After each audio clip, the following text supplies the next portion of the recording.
ఈరోజు శివరాత్రి. అందరికీ శివరాత్రి శుభాకాంక్షలు. మరి అసలు ఎన్ని యుగాలు గడిచినా మనం ఈ శివరాత్రిని ఇంత భక్తితో ఎందుకు జరుపుకుంటున్నాం? ఇది కేవలం ఒక ఆచారమా, లేదా మనిషిని మహోన్నతుడిగా మార్చే లోతైన రహస్యం ఏదైనా ఉందా?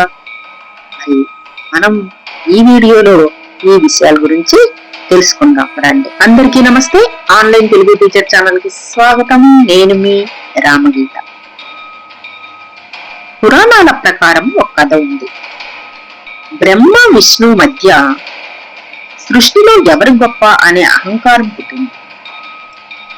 అప్పుడు వారి మధ్య కోట్లాది సూర్యుల తేజస్సుతో ఒక అనంతమైన అగ్ని స్తంభం వెలిసింది. బ్రహ్మ హంస రూపంలో పైకి, విష్ణువు వరాహ రూపంలో కిందకి. కానీ ఆ అగ్నిస్తంభానికి ఆది లేదు, అంతం లేదు. ఆ అనంతమైన అగ్నిస్తంభం నుంచే శివుడు ఆవిర్భవించాడు.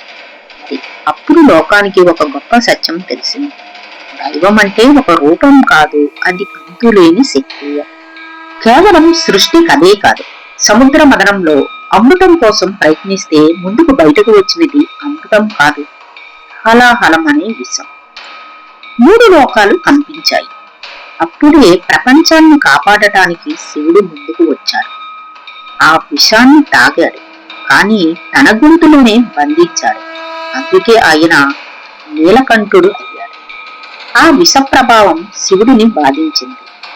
పార్వతీదేవి ఆ రాత్రి అంతా అతని పక్కనే కూర్చుంది, మంత్రం జపిస్తూ ఒక్క క్షణం కూడా నిద్రపోలేదు. ఇది కేవలం భార్య చేసిన పని కాదు, ఇది శక్తి చేసిన జాగరణ. ఇది ఒక గొప్ప సందేశం. శివుడు స్థితి, పార్వతీదేవి శక్తి. శక్తి లేని శివుడు శవం, శివుడు లేని శక్తి అసంపూర్ణం.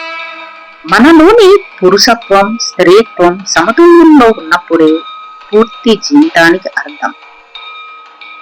మరి ఇదే అర్ధనారీశ్వర తత్వం. అంతేకాదండి, శివరాత్రికి ఒక శాస్త్రీయ కోణం కూడా ఉంది. శివరాత్రి నాడు భూమి యొక్క ఉత్తరార్ధ గోళంలో గ్రహాల అమరిక వల్ల మన శరీరంలోని శక్తి సహజంగానే వెన్నుముక ద్వారా పైకి ప్రవహిస్తుంది.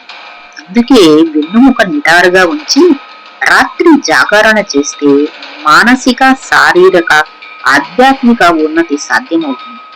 ఈ రోజు మన జీవితాల్లో కూడా అలాహలం, స్ట్రెస్, యాంగర్, జెలసీ, ఫియర్. శివుడు విషాన్ని గొంతులో ఆపినట్టే మనలోని నెగిటివిటీని ఇతరుల మీదకు వెళ్లకుండా మనలోనే నియంత్రించగలిగితే అదే నిజమైన శివారాధన.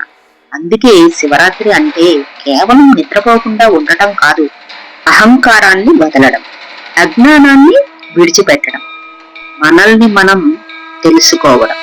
మరి ఈ సందేశం మీ హృదయాన్ని తాకితే ఒక ఓం నమ శివాయ అని కామెంట్ చేయండి. అందరికీ శివ ఆశీర్వాదం ఎప్పుడూ ఉండాలని కోరుకుంటూ నేను మీ రామగీత.